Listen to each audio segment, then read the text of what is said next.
Sa nahimutang sa bukirang bahin sa lungsod sa Albuera, Leyte, ang Panhugan Elementary School. Apan, 100% na silang andam. Bisan kun Oktubre 5 pa, buksan ang klase.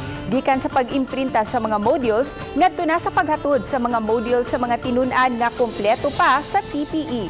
Kini ang report ni Femery Dumabo.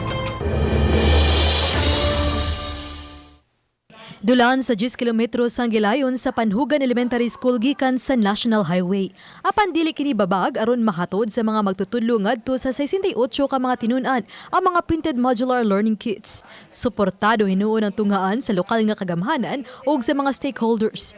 Bisan kun gamay lang kini nga public school. Matag magtutudlo adunay kaugalingong printer o gahin aron ipalit sa mga materyales. Naka-dry run na sila sugod nitong Hulyo. I had planning para ang printer, ma'am, dili mo surrender. So, earlier pa, nagsige na mi print.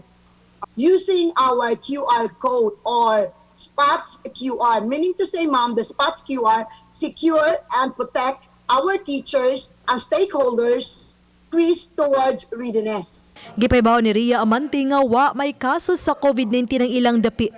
Apan kumpleto gihapon sa personal protective equipment. Botas, face mask ug face shield ang matag magtutudlo nga mohatod sa mga learning kits. Subay niini, mihangyo ang mga ginikanan ngay mong face-to-face learning ang pagtudlo kay wa may kaso ang ilang lungsod. Hinuon uyon raw sa mga ginikanan sa modular learning kay makabanding pa ang ginikanan ug kabataan. At first, it's really the duty of the ginikanan of the parents sa pag-follow up monitor sa ilang mga anak. So the more na karon, ma'am, of this time na sila gyud alang sa mga magtutudlo nga bisan unsa kalisod, mas mapatigbabaw ang ilang kasing-kasing sa pagserbisyo ilabi na sa mga tinunan. Uban ni Cleofer Lumayag, ako si Femery Dumabok. Balitang Bisdak.